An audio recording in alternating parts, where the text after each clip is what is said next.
Hello everyone, welcome back to my YouTube channel. I hope you all are doing well. So today we are going to start a new topic which is crystal lattice and unit cells. Okay, so let's move further. So let's start with the crystal lattice. Okay, so crystal lattice is a symmetrical three-dimensional structural arrangement of atoms, ions or molecules inside a crystalline solid as points. Okay, तो crystal lattice होता क्या है actually? जो three dimensional structure है atoms और ions से मिलके जो ये थ्री डायमेंशनल स्ट्रक्चर बना हुआ है इस फिगर में, इस पूरे सिस्टम को या फिर इस पूरे 3D अरेंजमेंट को हम बोलेंगे क्रिस्टल लैटिस। ठीक है, ये मिलके किन किन चीज़ों से बना हुआ है, जो कॉन्स्टिट्यूएंट पार्टिकल्स हैं वो क्या क्या हैं। जैसे ये एक एटम है, या फिर आयन भी हो सकता है, या फिर मॉलिक्यूल भी हो सकता है। ठीक है, तो जो इन लैटिस पॉइंट्स से बोल सकते हैं, या फिर जो लैटिस मतलब जो कॉन्स्टिट्यूएंट पार्टिकल्स से मिलके एक पूरा 3D अरेंजमेंट बना है, जो पूरा 3D अरेंजमेंट है उसे हम बोलेंगे क्रिस्टल लैटिस। ठीक है, and it can be defined as the geometrical arrangement of atoms, ions or molecules of crystalline solid as points in space। यानी कि हम इसको ऐसे भी कंसिडर कर सकते हैं कि हमने स्पेस में एक पॉइंट्स को मिला मिला के एक पूरा 3D अरेंजमेंट क्रिएट किया है, तो उसको भी हम बोलेंगे क्रिस्टल लैटिस। सपोज ये पूरा हम बोल सकते हैं कि स्पेस है, और स्पेस में हमने ये लैटिस पॉइंट्स बोल सकते हैं इनको, या फिर पॉइंट्स, इन पॉइंट्स से मिला के एक पूरा 3D अरेंजमेंट तैयार किया है, जिसको हमने बोला है क्रिस्टल लैटिस। तो ये हो गया क्रिस्टल लैटिस। ठीक है, अब नेक्स्ट पॉइंट पे चलते हैं। नेक्स्ट क्या है, कैरेक्टरिस्टिक्स ऑफ क्रिस्टल लैटिस। तो जो ये क्रिस्टल लैटिस हमने बनाया है, इसकी क्या कैरेक्टरिस्टिक्स होते हैं वो देखते हैं। In a crystal lattice each atom, molecule और आयन, जो भी कॉन्स्टिट्यूएंट पार्टिकल्स हैं हमारे, वो उनको हम एक सिंगल पॉइंट से रिप्रेजेंट करते हैं। जैसे सपोज ये एक क्रिस्टल लैटिस है, पूरा 3D अरेंजमेंट है इसका ऐसे, तो ये इन पॉइंट्स से मिलके बना हुआ है। ये जो पॉइंट्स हैं, ये जो पॉइंट्स, ये इसके कॉन्स्टिट्यूएंट पार्टिकल्स हैं, और इनको हम रिप्रेजेंट कर रहे हैं पॉइंट्स से। ठीक है, अब ये जो पॉइंट्स हैं इनको हम बोलते हैं लैटिस साइट या फिर लैटिस पॉइंट। ठीक है, तो जो भी मैंने बताया, ये पॉइंट्स जो हैं इनको बोलते हैं लैटिस पॉइंट। लैटिस पॉइंट्स भी बोल सकते हैं, या फिर लैटिस साइट्स भी बोल सकते हैं। ठीक है, और जो ये लैटिस साइट्स और पॉइंट्स हैं, these are together joined by straight lines in a crystal lattice. ठीक है, जैसे कि मैंने अभी यहाँ पर हमने पिछले स्लाइड में देखा था, तो ये जो हमने राउंड राउंड रिप्रेजेंट कर रखे हैं ना, ये सारे लैटिस पॉइंट्स हैं, और ये जॉइंट किससे हैं, स्ट्रेट लाइन से जॉइंट है यहाँ पे, है ना। तो वही बताया गया है सेकंड पॉइंट, थर्ड पॉइंट में, कि ये जो क्रिस्टल पॉइंट ये जो लैटिस पॉइंट्स हैं, ये सब स्ट्रेट लाइन से ज्वाइन कर रखे हैं, और इस सब से मिलके फिर पूरा हम क्रिस्टल लैटिस तैयार करते हैं। Now when we connect these straight lines, we can get a three-dimensional view of the structure। जब हम इन सारी स्ट्रेट लाइंस को ज्वाइन कर देंगे तो हमें 3D व्यू मिलेगा पूरे स्ट्रक्चर का, और ये जो 3D अरेंजमेंट होगी इसको हम बोलेंगे क्रिस्टल लैटिस, और इसको हम ब्रेविस लैटिस भी बोल सकते हैं। अब आता है यूनिट सेल क्या होता है। तो unit cell is the smallest part of a crystal lattice, यानी कि जो पूरा हमारा क्रिस्टल लैटिस था, जैसे ये वाला फिगर देखो कि पूरा जो बिल्कुल थोड़ा ट्रांसपेरेंट, बिल्कुल हल्का हल्का सा दिख रहा है, ये पूरा हमारा क्रिस्टल लैटिस है। ये पूरा क्रिस्टल लैटिस है। अब इस क्रिस्टल लैटिस में ये वाला जो पार्ट है, ये जो डार्कर पार्ट बना रखा है हमने, ये वाला, ये है एक यूनिट सेल। यानी कि हम बोल सकते हैं कि ये पूरा क्रिस्टल लैटिस ऐसे ही बहुत सारे यूनिट सेल्स से मिलके बना है। तो इसीलिए हमने बोला है कि यहाँ पर जो यूनिट सेल है वो स्मॉलेस्ट पार्ट है किसका, क्रिस्टल लैटिस का, ठीक है। It is the simplest repeating unit in a crystal structure, यानी कि ये एक रिपीटिंग यूनिट है। ऐसे ही यूनिट सेल्स को जब हम रिपीट करते जाएंगे तो हमें पूरा क्रिस्टल स्ट्रक्चर मिल जाएगा। The entire lattice is generated by the repetition of the unit of cell in different directions. अलग अलग directions में repeat करते रहेंगे unit cells को और हमें पूरा एक 3D arrangement मिलेगा जिसको हम crystal lattice बोलेंगे। Next है parameters of a unit cell.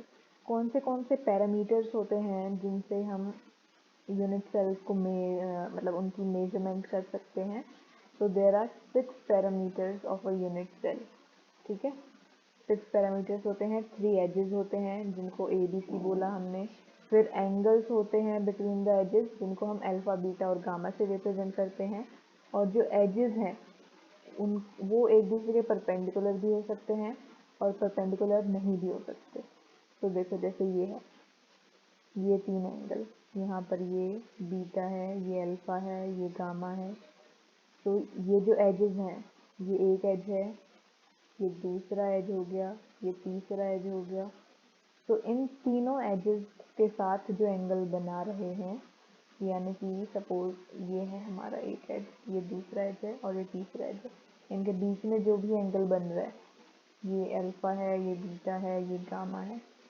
तो ये और ये जो लेंथ है इन एजेस की वो A है, ये इस एज की लेंथ है B और इस एज की लेंथ है C, ठीक है। तो ये पैरामीटर्स हैं तो यूनिट सेल के लिए। अब टाइप्स ऑफ यूनिट सेल्स, कितने टाइप्स के यूनिट सेल्स होते हैं। फर्स्ट होता है प्रिमिटिव, सेकंड होता है सेंटर्ड, या फिर सेंटर्ड को हम बोल सकते हैं नॉन प्रिमिटिव भी, ठीक है। सेंटर्ड और नॉन प्रिमिटिव यूनिट सेल।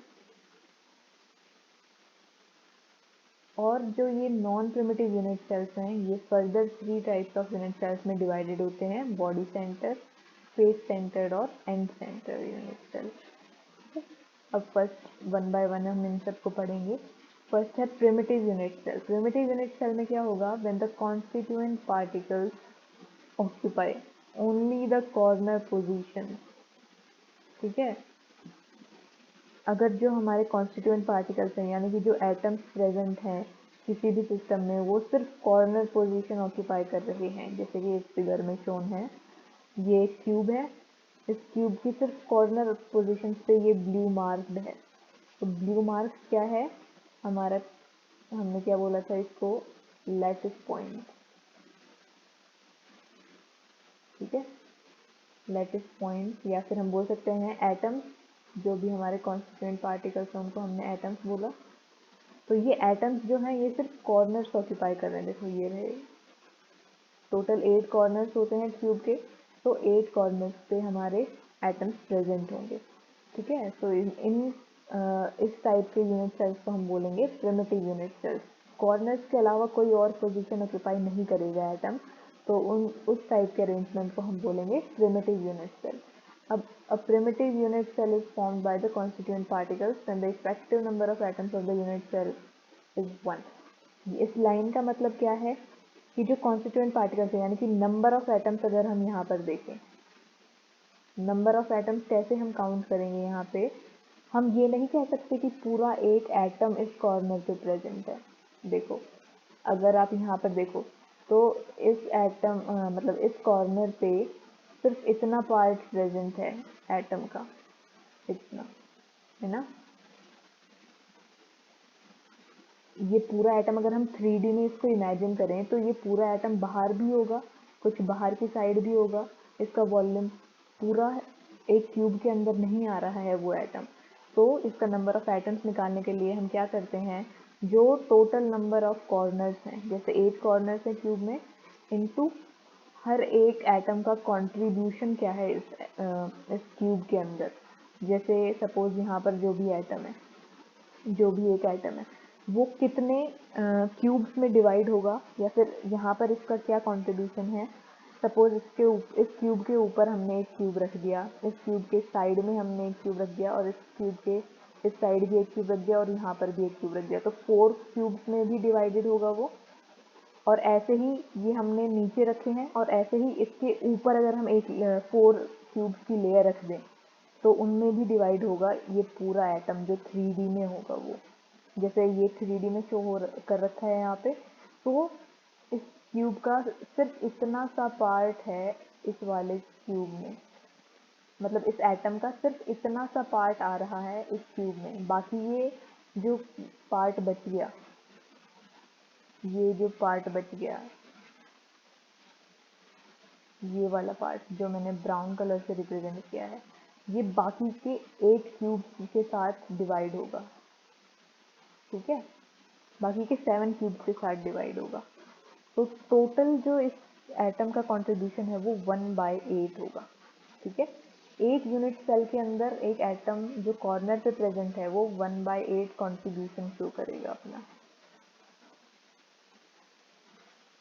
ठीक है, तो यहाँ पर नंबर ऑफ एटम्स कैसे फाइंड करते हैं, 8 इंटू जो उसका कंट्रीब्यूशन होगा एक यूनिट सेल में वो, तो ये कितना हो गया, यानी कि 1 एटम प्रेजेंट है इस पूरे यूनिट सेल में। तो यहाँ पर वही लिखा है कि a primitive cell is formed by the constituent particles when effective number of atoms of unit cell is 1, यानी कि जब टोटल नंबर ऑफ एटम्स हो, जो इफेक्टिव नंबर ऑफ एटम्स है वो 1 है यहाँ पे। ठीक है, तो ये हो गया प्रिमिटिव यूनिट सेल। अब इसके बाद आता है centered unit cell. Centered unit cell या फिर हम इसको नॉन प्रिमिटिव यूनिट सेल भी बोल सकते हैं, मैंने पहले भी बताया था आपको, नॉन प्रिमिटिव यूनिट सेल। ठीक है, नॉन प्रिमिटिव यूनिट सेल में क्या होगा कि कॉर्नर के साथ साथ दूसरी पोजीशंस पे भी एटम्स प्रेजेंट होंगे। देखो, when the constituent particles occupy other position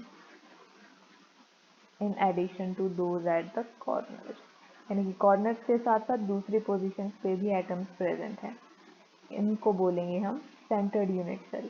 अब ये 3 टाइप्स के होते हैं। फर्स्ट है बॉडी सेंटर्ड। बॉडी सेंटर्ड इसके नेम से पता चल रहा है कि कॉर्नर्स पे तो प्रेजेंट होंगे ही होंगे, लेकिन बॉडी सेंटर पे भी एक एटम प्रेजेंट होगा। देखो, जैसे यहाँ पर शो किया हुआ है, ये तो कॉर्नर्स वाले हो गए, और यहाँ पर ये जो बीच में बिल्कुल बड़ा सा ब्लू शो किया हुआ है ये वाला, ये बॉडी सेंटर पे है। ठीक है, तो when the constituent particles at the center of the body, यानी कि बॉडी सेंटर पे भी कॉन्स्टिट्यूएंट पार्टिकल प्रेजेंट होगा, तो उसको बोलेंगे हम बॉडी सेंटर्ड यूनिट सेल। ये शो कर रखा है बॉडी सेंटर पे, और ये सारे एटम्स हैं कॉर्नर्स पे। ठीक है, नेक्स्ट आता है फेस सेंटर्ड। फेस सेंटर में जैसा कि फिर से इसका नाम शो कर रहा है कि फेस के सेंटर पे भी होगा, when the constituent particle present at the centre of each face. जो भी फेसेस हैं, जितने भी क्यूब में फेसेस होते हैं, फेसेस कितने होते हैं क्यूब में, 1 2 3 4 5 6 7 1 2 3 4 5 6, तो 6 फेसेस होते हैं क्यूब में। तो हर एक फेस के सेंटर पे, जैसे ये रेड कलर से इसे शो किया हुआ है, ये है एट फेस सेंटर। ठीक है, ये रेड कलर से शो किया हुआ है हर एक फेस के सेंटर पे जो भी एटम प्रेजेंट होगा वो, और ब्लैक वाला क्या है, एट कॉर्नर्स। ठीक, जैसे कि यहाँ पर भी शो कर रखा है, ये 3D में शो किया हुआ है थोड़ा सा, और ये फिर से सेम शो कर रखा है कि फेस सेंटर पे ये वाला है और ये वाला है कॉर्नर पे।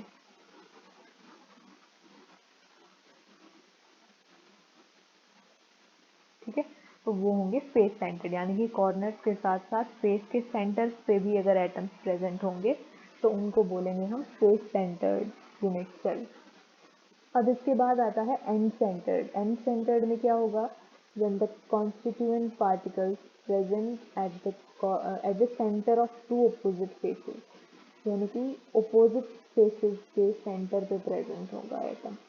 एक तो जैसे ये हो गया, अब इसके अपोजिट यहाँ पर प्रेजेंट नहीं है, तो इसके नेक्स्ट यहाँ पर प्रेजेंट है। तो ठीक है, ये दोनों अपोजिट फेसेस पे प्रेजेंट होंगे। कहीं भी 2 अपोजिट फेसेस पे अगर प्रेजेंट हों कॉर्नर्स के साथ साथ, तो वो होंगे एंड सेंटर्ड यूनिट सेल्स। ये हो गए कॉर्नर्स पे, रेड वाले कॉर्नर्स पे हैं, और जो येलो हैं ये अपोजिट फेसेस पे हैं।